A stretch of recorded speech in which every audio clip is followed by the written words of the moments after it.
And just like to welcome everyone who's joined us. Thank you for taking the time to join this, what we consider important topic. And I would like to just start by welcoming you on behalf of the KBA community, which is one of the structures under the KBA partnership that was set up to really facilitate engagement by the broader community of practice around KBAs. So membership is really open to anyone who is somehow involved with KBAs, whether it's collecting data, proposing and identifying KBAs, conserving or safeguarding KBAs. And we've set up a few platforms in which this broader community of practice can engage with one another and really learn more about KBAs, but also have access to the experts and the wealth of knowledge and experience out there that's building up rapidly with key biodiversity areas. So we have a formal KBA community which you can join. Once you join, you will receive regular newsletters that we publish every 3 or 4 months. We often host webinars and trainings such as this one. We provide regular updates via email mailing lists. We also have a Facebook page. And it's really, as I said, an opportunity to connect with like-minded people to do with key biodiversity areas. And of course, key biodiversity areas is really only the beginning. Identifying these priority areas then leads to the conservation of these sites. So I'm going to now just quickly show you the QR codes. If you want to take the opportunity to snap them with your phone, it'll give you a direct link to then joining either the Google group mailing list to receive the email notifications and the Facebook group where we regularly post the newsletters and other updates. But we can also provide these QR codes after the meeting. Andy, I think that's really it. And just from here, just to welcome everyone to this session, if you could just ask everyone to mute themselves if they're not asking questions. There will be time for Q&A after the presentations. But yeah, just to hand over to Andy, who's going to present to us why key biodiversity areas should be included in the current negotiated Global Biodiversity Framework, particularly targets 1 and 3. So Andy, I think on that note, I hand over to you. Thank you. Thank you, Daniel. So I'm going to give a PowerPoint presentation, and in the middle of it I'm going to show a video which has been put together by the Ministry of the Environment in Mozambique to give an example of a country that has gone through a process of identifying its key biodiversity areas. So what I plan to talk to is why key biodiversity areas should feature in the Global Biodiversity Framework. Most of you will probably have some idea, but I just want to make sure everyone is on the same page that there's an ongoing set of negotiations called to develop a global biodiversity framework, sometimes called the post-2020 Global Biodiversity Framework, which is leading up to the Conference of Parties 15 or COP15, which is going to be held in December this year. And this is setting a new set of goals and targets for a 30-year plan, with 21 interim targets being set for 2030. And under this, target 3 is primarily about the expansion of protection, and there's still negotiations about it, but the proposed language is 30% area by 2030. And this builds on the CBD strategic plan from 2011 to 2020, which had 20 Aichi targets, which were developed as part of that plan. And Aichi target 11 was a similar percentage area target, which stated that there was the countries would aim for 17% of terrestrial and inland water and 10% of coastal and marine areas, And there was this phrase, especially areas of particular importance for biodiversity, in that target language. When we look at how well that target was achieved in that 10-year period, we got close to, I think we got to about 15.8% if you just look at protection. If you include other effective area-based conservation measures, which was the language at the end of that target language, and there's been a whole process to define what those are. As countries have started to identify those, we could say we pretty much, at least on the land, have achieved 16 to 17% coverage. On the marine, it hasn't been quite so successful, but that was one of the targets that was considered to have been relatively well achieved. But several scientific studies have looked at where were those protected areas placed. And what it shows is that many of the protected areas were biased in the locations where they were placed, and they were often put in remote and basically cheap land, which had some value for conservation, but it didn't protect as much as it could have protected if those sites had been optimally placed. And there was a study by Oscar Venter and others that showed that we could have a 37-fold improvement in the number of species protected if we had actually better planned where these sites were actually placed, and if we had taken into account that areas of importance for biodiversity more strictly. And one of the other things we can show is that in 2010, about 25% of protected areas were covered by KBAs, but in 2019, only 18 to 19% of protected areas were covered by KBAs. So another indicator that given that KBAs are sites of global importance for biodiversity, that the protected areas weren't being placed in some of the best places. And so there was a paper that came out that basically concluded that we shouldn't just have a percentage target, as it won't halt species extinction or loss of ecosystems and sites of ecological integrity, and that there does need to be guidance on where areas of importance for biodiversity should be. When you start looking at the negotiations for the current draft, there's a target 3 that is very similar, as I said, to target 11 of the Aichi targets. And if you compare the infographic on the left there, that's the original language for Aichi target 11. The draft language that was put into the first draft of the Global Biodiversity Framework had almost identical language. It had this phrase, especially areas of particular importance for biodiversity, but basically the percentage had changed to 30% of land and seas, but most of it was pretty much the same language. There's been a lot of negotiations around that, and we would argue that we need to be more specific about what we mean by areas of particular importance for biodiversity. The current language that's in the draft text has got key biodiversity areas mentioned there, together with ecologically or biologically significant areas, or EBSAs, and threatened ecosystems and other areas of particular importance for biodiversity. It's all in brackets, and this is the way these negotiations happen, that countries suggest options that put in brackets, and then there needs to be negotiations agreement what is kept and what isn't kept.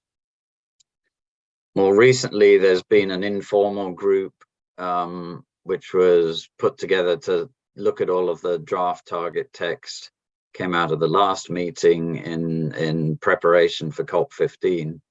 And they've come out with this statement that they reckon that terms areas of particular importance for biodiversity is broad and inclusive, and therefore we don't need all of the specifications, KBAs, EBSAs, and threatened ecosystems.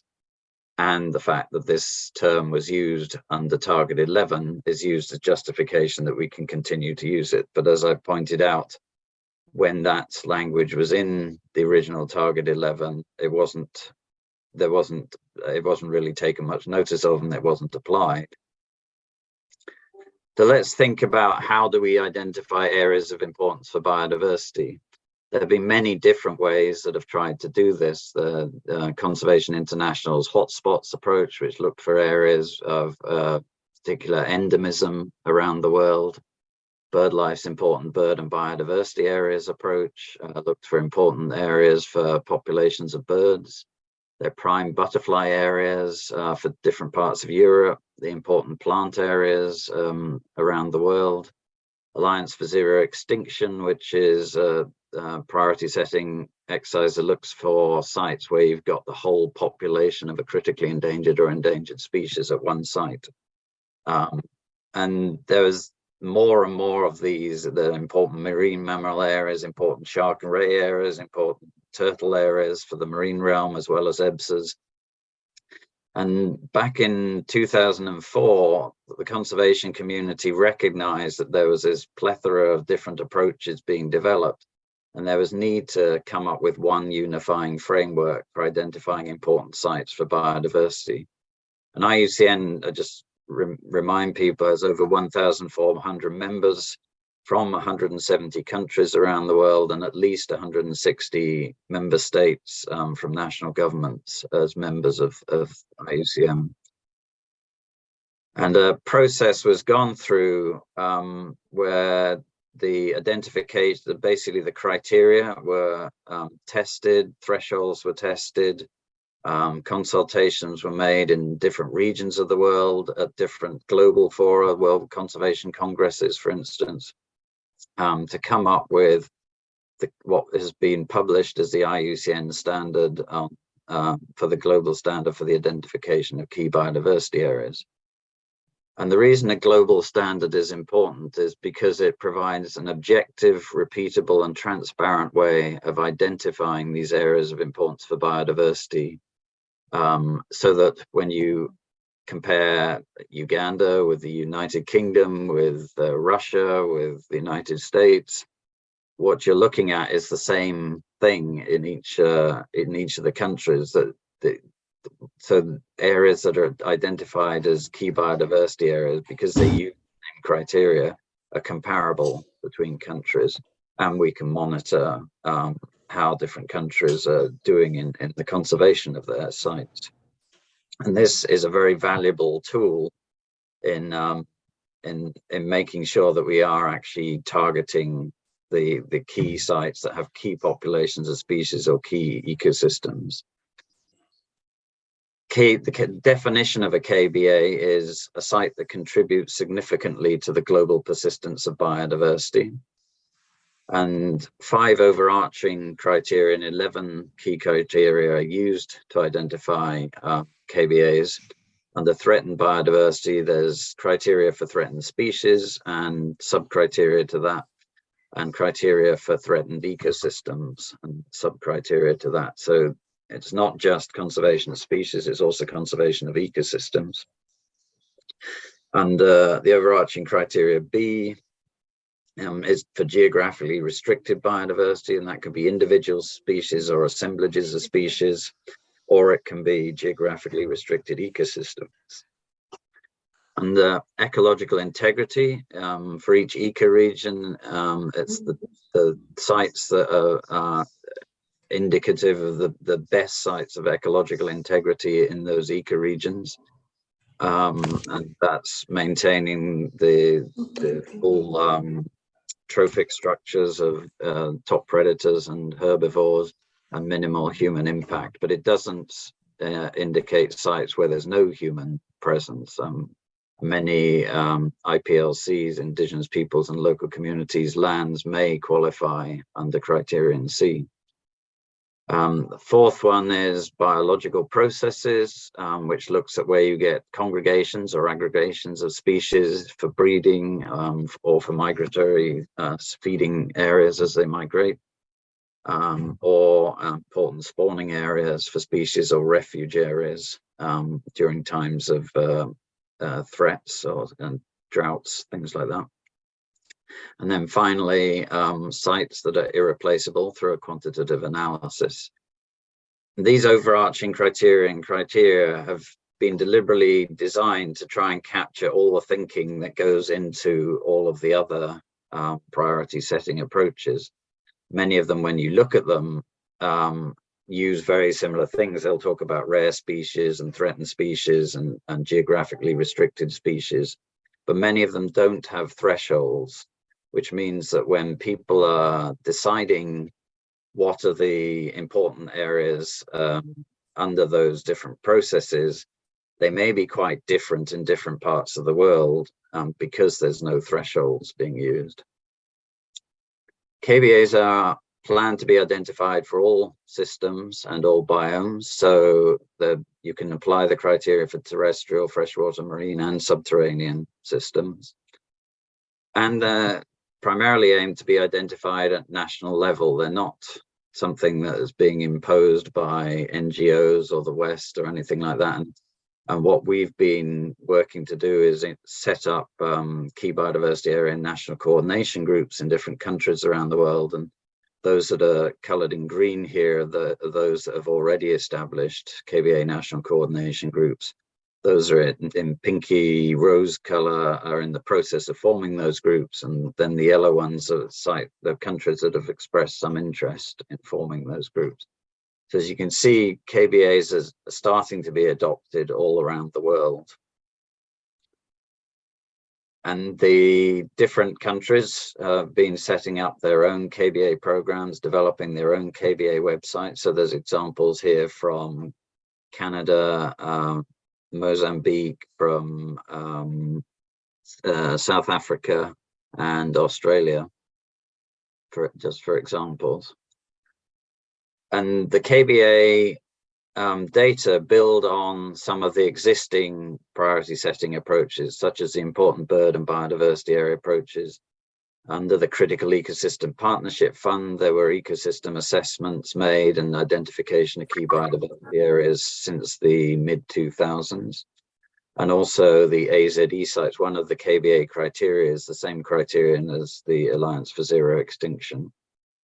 So it already has captured many of the different approaches that already are listed. And so when you look at the KBA database, and anyone can access the KBA data through the KBA database on the KBA website, I give the link there. There's a dashboard where you can query data, you can look at your own country and look at the KBAs that already exist in your own country. You can also look at maps and where the KBAs exist and find out fact sheets about each of the individual KBAs. But most KBAs that are in the database at the moment have primarily been identified for birds under the IBA approach, although that's beginning to change. And there's a need for different countries as they form their KBA national coordination groups to identify KBAs for other taxonomic groups and also for ecosystems and sites of ecological integrity. If we start to look at some of the numbers, you can see that we've got most of our KBAs identified in terrestrial systems, but there are quite a few for freshwater and marine, less so for subterranean. And similarly for species, birds dominate, but they don't dominate as much as they used to in terms of the number of trigger species that trigger KBA status. So how are KBAs being used? Well, one of the main areas that KBAs are being used is to help guide governments into where they should expand protected areas. As I said, the draft target 3 is promoting 30% protection by 2030. And countries are beginning to use that language and the identification of KBAs to guide where that expansion should occur. And if you look at the European Union's Biodiversity Action Plan that was published last year, they encourage the use of KBA criteria as a way to guide where protected area expansion should occur across Europe. So KBAs are being recognized in different countries and in different regions as a way to do this. So what I want to do now is shift and play a video that the Ministry of Mozambique has put together for us to show how a KBA approach in Mozambique has been used and how they went through the process, and then how they're actually using the information now that they've identified their key biodiversity areas.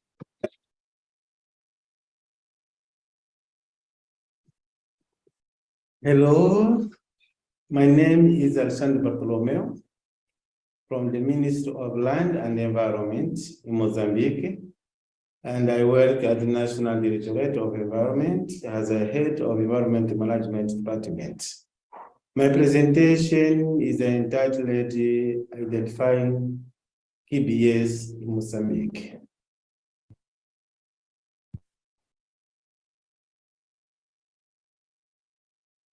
For overview, Mozambique KBA identification. Mozambique holds biodiversity that is unique in South Africa, region, and in the world.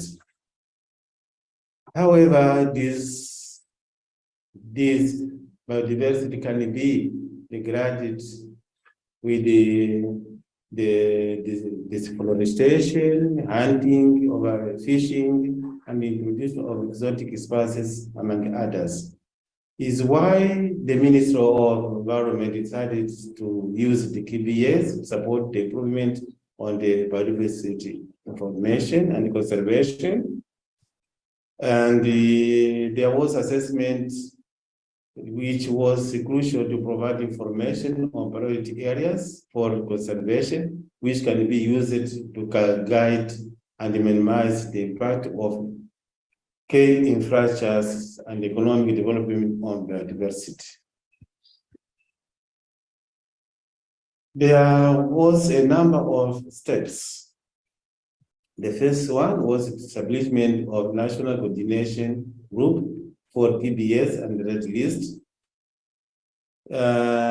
For this, it was necessary to have the first interaction among the project and the National Directorate of Environment.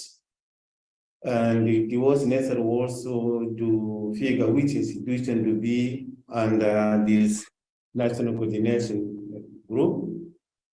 Also necessary to align this new platform with the others sitting, and the final to finalize the sitting Red List work group. To have a success, it was necessary to set the national structures. It means one side, the government institutions, the research institutions, and others as our partners, which were supported by the partners of the KBAs. We mean WWF, IUCN, WWF, GEF, and the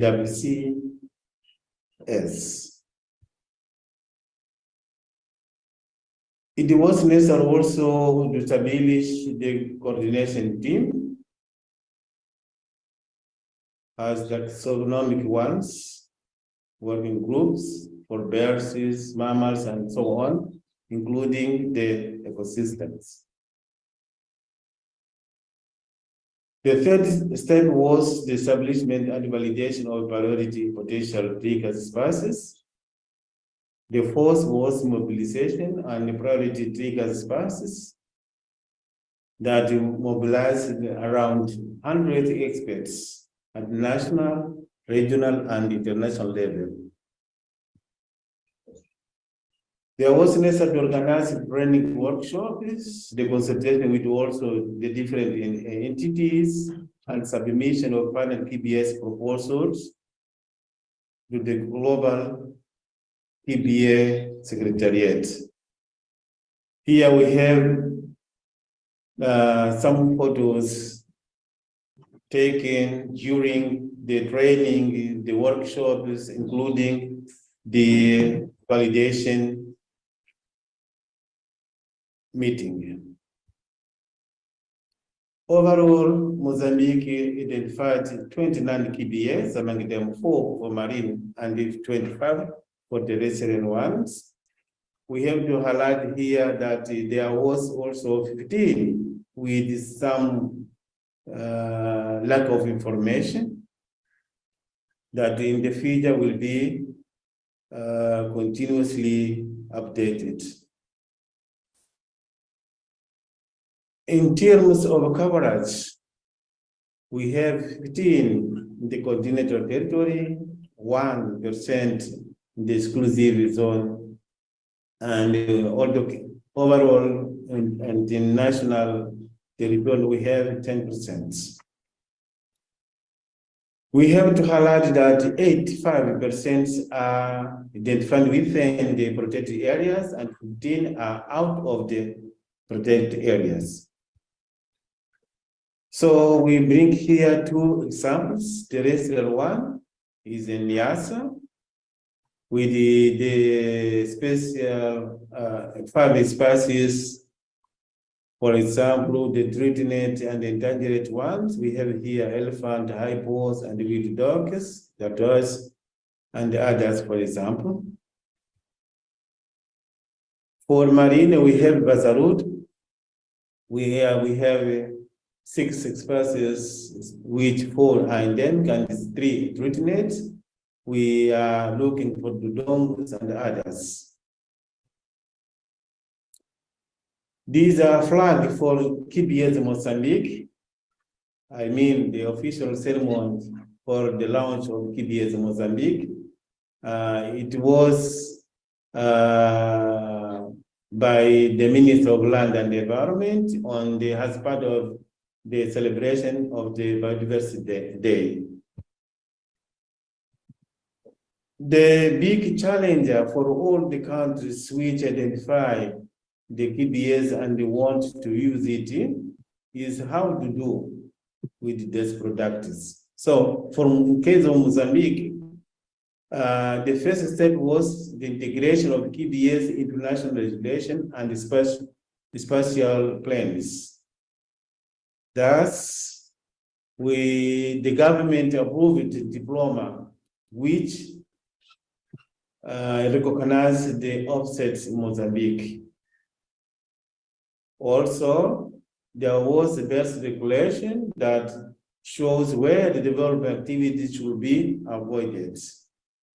Lastly, 2 policies, the National Marine Spatial Planning and the National Territorial Development Plan that was informed also where to avoid when faced with development projects.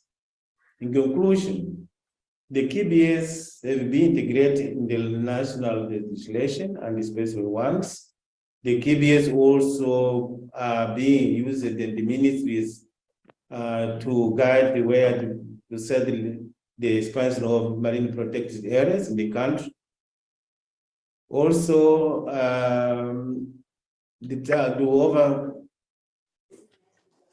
for some regional and countries such as Mozambique, the existing data's limitations mean that it will take a little longer to compile the information with the necessary detail to assess other areas against the KBA criteria.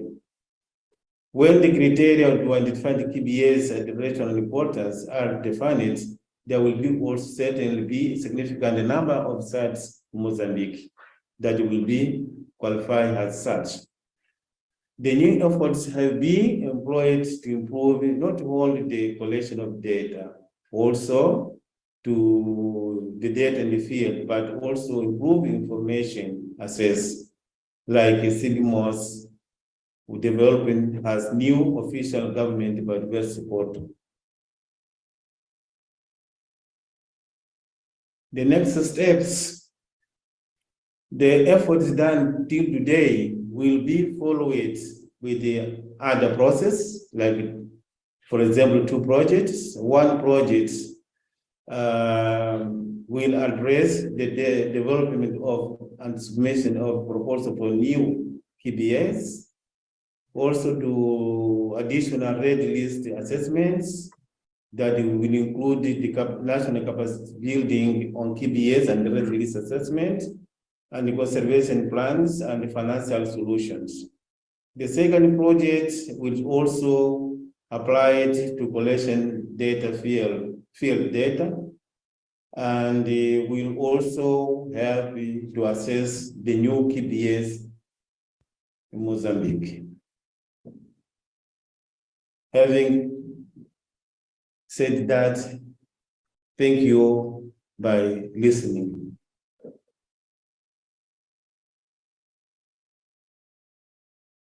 So I'd like to thank Alexander particularly for presenting that in English, which is probably not even his second language, probably his third language, or even fourth.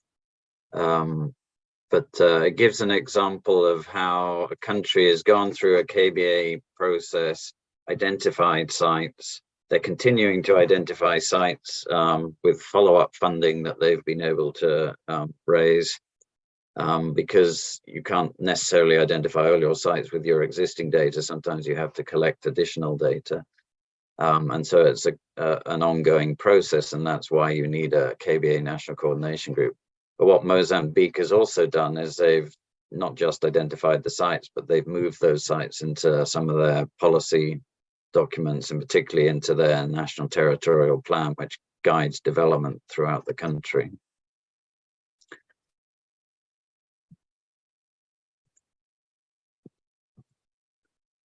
And there's a value in using the KBA approach because it forces you to think globally about what is significant biodiversity at a global scale. I want to contrast Mozambique with the United Kingdom, where United Kingdom has developed a list of priority species that it conserves and monitors across the 4 countries of the United Kingdom. So that's England, Scotland, Wales, and Northern Ireland. And that list is 3,065 species long. But we've just done an analysis partly to look at the value of doing a KBA assessment for the United Kingdom. And what we've shown is that more than half of the globally threatened species on the IUCN Red List of threatened species are not on that list. And more than 87% of our endemic species are not on that list. Now, most countries around the world would consider that globally threatened species on the IUCN Red List and endemic species should be species that we focus on. And part of the reason that I think the United Kingdom hasn't got those species, it's partly quite a few species have been listed since the priority lists were put together. But it's also partly the way that the thinking has gone here. And it's people have identified important species based on populations nationally, rather than looking at the global distribution of those populations. So for instance, the osprey is considered a species of conservation concern in Britain, even though globally it's widespread, occurring across Africa and the Americas. But it's just that it's rare in Britain, and the conservation community here wants to try and keep the few pairs that are breeding in the country still breeding. And that is one of the issues when countries don't use a standard approach and a standard set of criteria and thresholds, is that you end up with people deciding areas that are important for conservation based on what they consider important, and not necessarily looking at the global distribution of the species and why they and where those important populations of those species are and where they should be protected. So another thing that we looked at was how many of these species are actually in existing protected areas in the United Kingdom, and we showed that 34 of the globally threatened species and 85 of the endemic species have no records of the presence in any of the protected areas that the UK has set aside for biodiversity conservation. So where we've identified our important sites in this country isn't protecting quite a few of the species that most countries would consider of global importance and that should be being protected. KBAs, another reason to use them is that they're being widely recognized by different sectors. So one group is the private sector, We've developed a set of guidelines for business and key biodiversity areas on how to manage risk around biodiversity. Key biodiversity areas are recognized in the International Finance Corporation's Performance Standards 6 guidelines as likely critical habitat. And similarly, the Equator Principles, which has more than 130 banks now signed up to that, they also recognize key biodiversity areas as likely critical habitat. So what this means is when a private sector company comes looking for funding for a loan to develop any intervention, a site that has key biodiversity status has to be treated especially. There have to be certain environmental impact assessments made, and in particular, they would have to look at the impacts, potential impacts on the trigger elements that trigger KBA status at a site. And this is whether they plan to operate within a key biodiversity area or in the vicinity of a key biodiversity area. And the banks are all looking, that have signed up to these principles, they're all looking at, when proposals are made, they'll look at where these key sites are being proposed and how close they are to key biodiversity areas, and we'll be demanding this sort of action. So just KBA status can help safeguard sites, try and make sure that due process and particularly the mitigation hierarchy is applied when companies operate either within or in the vicinity of KBAs. There's a group called the Banks and Biodiversity No-Go policy, and they're actually pushing that KBAs are no-go sites for any development. So there are different approaches being used, but effectively the private sector is recognizing key biodiversity areas, and as a result, having KBA status at a site can help safeguard the site. And KBA data is provided to the private sector through what's called the Integrated Biodiversity Assessment Tool, or IBAT.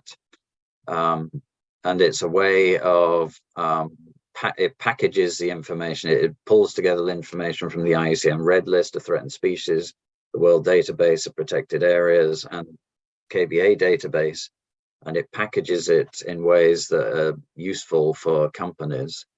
Companies pay to access that data, but what that does is it contributes to the maintenance of these databases, the updating of them so that they're constantly as updated as they can be and relevant to not only the private sector, but also the conservation community at large, who are all using these databases. And what they pay is actually cheaper than what they would pay a consultant to pull together this information. The donor community is also more and more using key biodiversity areas to identify where they're going to allocate funding.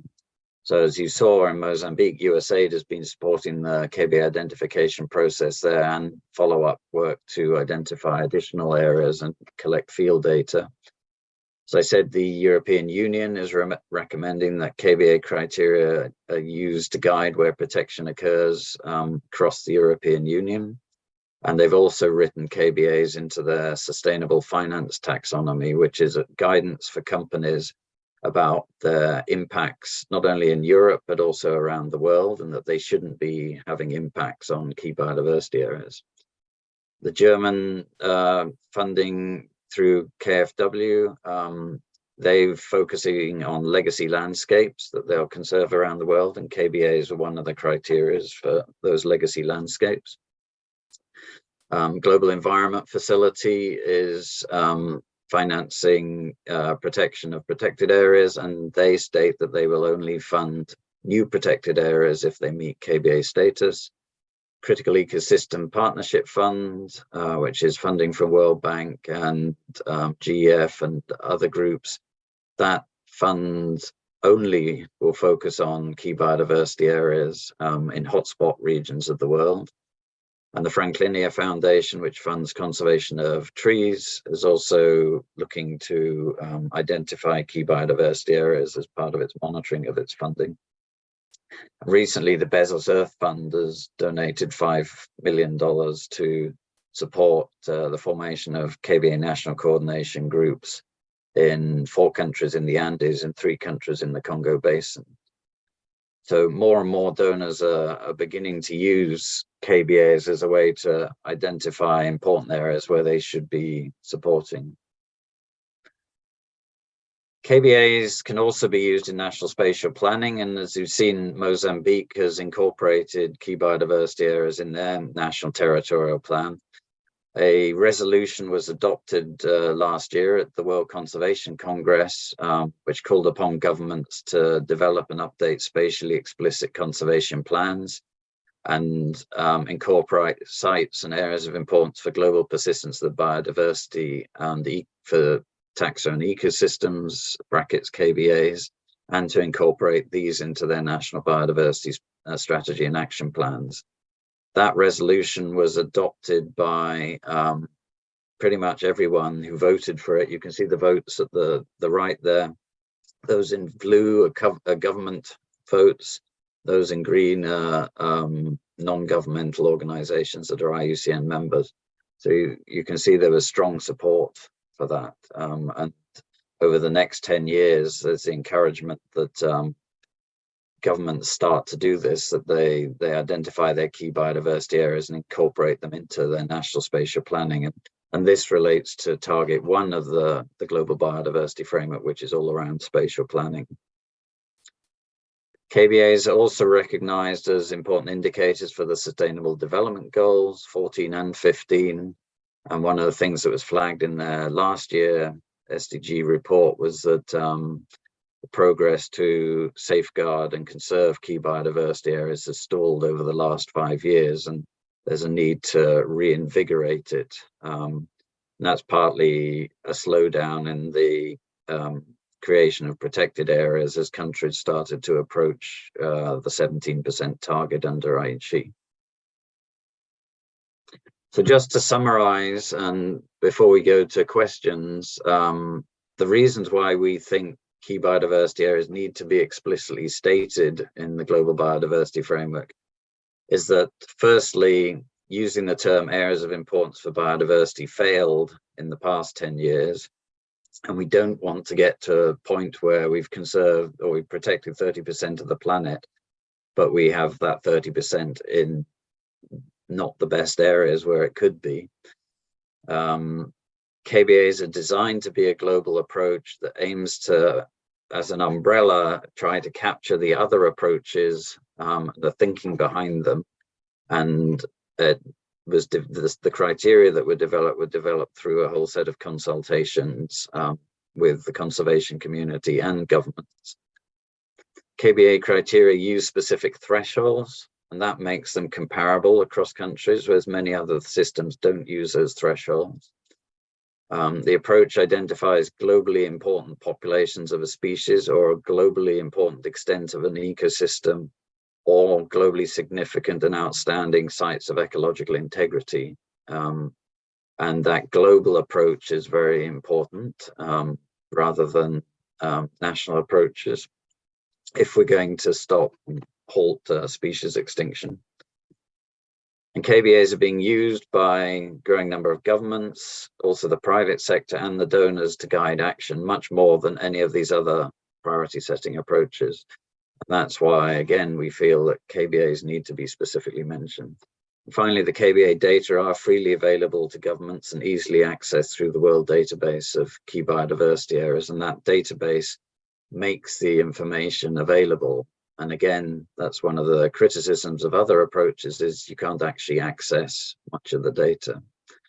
So I want to end there and throw this out to questions now. Samriti Rijal is going to field questions. If you want to, you can put questions in the chat, or if you prefer it, if you put your hand up and ask. But please go ahead if anyone has any questions and ask.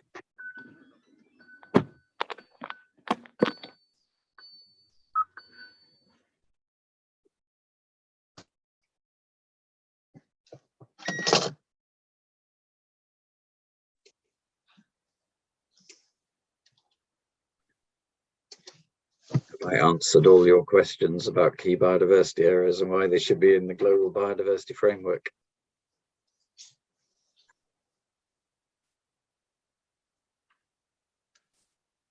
Okay, Amanda, I see a hand up. Hi, Andy. G'day, everyone. Amanda Lillyman, calling from Australia, BirdLife Australia. And I'd just like to know, what do you want us all to do next? What kind of what responsibilities now fall on us? So we had invited quite a few CBD focal points who will be present at the COP to attend this meeting, and I'm not sure who of the attendees are members of CBD focal points. For those CBD focal points, if you were interested in more information, we can provide more of that. But it's likely that we will be, there's a country or two that are going to specifically request that key biodiversity area text is maintained in Target 3. And we'd very much appreciate your country's support for that. For those of you that aren't CBD focal points, we'd very much encourage you to be working with your governments and lobbying them to also support specific text. So the two things we would really like to see, one is key biodiversity areas are specifically mentioned in Target 3 and potentially Target 1, together with and other areas of importance for biodiversity, to recognize both global and national priorities.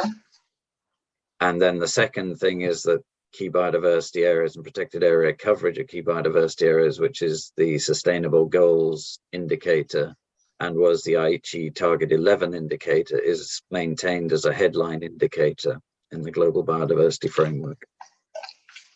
Does that answer your question? Yes, it does. So for me at my level as the KBA coordinator in Australia, it sounds like I need to feed it up the chain to people that will be talking at that higher level. Yeah, that would be useful. And I think one of the concerns that countries have expressed in previous CBD meetings in discussion of this is that it's often based on not really understanding what key biodiversity areas are, and the point of this presentation was to try and make it clear why KBAs are different to all these other priority setting mechanisms and should be pushed. And so that is partly a process, I think, of educating people in your government who may not really know much about key biodiversity areas. So I think that's an important part of the process. Yes, thank you.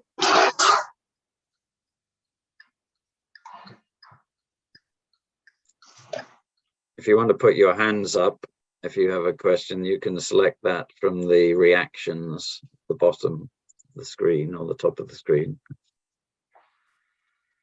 Yeah, Simi? Yeah, Andy, thank you very much for that brilliant presentation. I think I'll speak on behalf of many countries on the African continent. The KBI, the African continent, is well received. Many countries in Africa, like you would have seen from your map, either establishing KBA national coordination group, identifying KBAs or interested in KBAs. And we've been, I mean, Daniel, myself, and many others have been providing that support. But the biggest concern that we see, especially with most governments in Africa, is the sustainability of the whole KBA approach. And, you know, although they really like the approach, it encompasses like all the other approaches that you've mentioned, the IBAs, the IPAs, and the rest. Their biggest challenge is if they accept this approach, or they accept the language of KBAs in Target 3 especially, what are going to be like the financial support that they can get in terms of like identifying this site and making sure they are safeguarded. So I think that is the biggest concern for most African countries. But again, you've already clearly shown great strides from the KBA partnership in terms of securing some funding. And we have many of the big funders that are KBA partners. So not really a question, but maybe if you can shed more light on how African countries or many or other countries can unlock funding to be able to support the KBA implementation at the national level? Thanks for that question. Yes, I can understand that concern. Part of the real reason we want KBA specifically mentioned in the whole Global Biodiversity Framework is it will mean that funding will become more readily available for key biodiversity area work, and particularly through the GEF, but also through the World Bank, USAID, EU, the main bilateral funding as well. So that is one of the key reasons why we want to push for key biodiversity area language there. When you look at the budgets for the go into conservation, the support for national coordination groups and identification of sites are relatively small compared to those larger budgets. Now, clearly, once you've identified a bunch of key biodiversity areas, then conserving those sites greatly increases those budgets. But what we're talking about here is an expansion of 30% protection, and wherever that protection is put is going to cost. Some of that will be conserved through protected areas, some of it will be conserved through other effective conservation area-based measures, and some of that will potentially be private sector funded rather than government funded. So I don't necessarily see the KBA approach being a particular extra expense. I think it actually will be, in the long run, cheaper for a government to have gone through a process like this and identified its truly important sites, rather than placing a bunch of protected areas in sites which aren't particularly important, and then only later on decide that you've actually got to identify your important sites. And then you'll end up having to manage both sets of protected areas. So I actually see it as being more efficient in the long term. Hi, Andy. We have another question about whether this presentation will be available to all the participants so that they can share it with other people, basically, and where. Yes, you'll have noticed that I've been recording this. We will put this up on, there's a KBA YouTube site, and we have all of your, if you've registered, we have all of your email contacts. So once we've uploaded that to the YouTube site, we'll share it with you all, and you can then share it with others. And please do share it with others.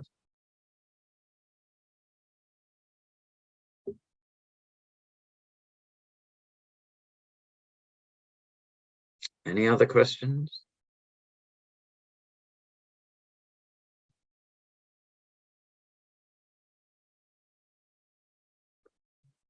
Okay, if not, thank you very much for all of you for attending. If you do have any other questions, please feel free to contact me. My email is aplumtree, and you can see how my name's spelt there, at keybiodiversityareas.org. I can quickly put that in the chat so that you have that as well, although I can't actually see the chat on my screen now. Here it is. I was going to say, don't worry about it. I'll put your email address in there. Okay, thanks. As you'll in the chat, I've noticed that earlier Thierry Duarte has also shared a link to Mozambique's KBA Atlas, which they developed as part of the program. Please do look at that. So copy that before you leave this, so you can look at that and find out what they've been doing. For those of you that have interest in forming KBA national coordination groups, please also get in touch. We're looking for different donors that can help support that. And where we can try and help you raise the funding to do that.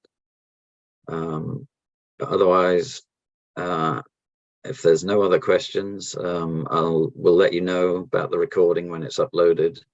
And through that, you'll also have our contacts. Thank you very much for attending. Bye. Thanks, Andy.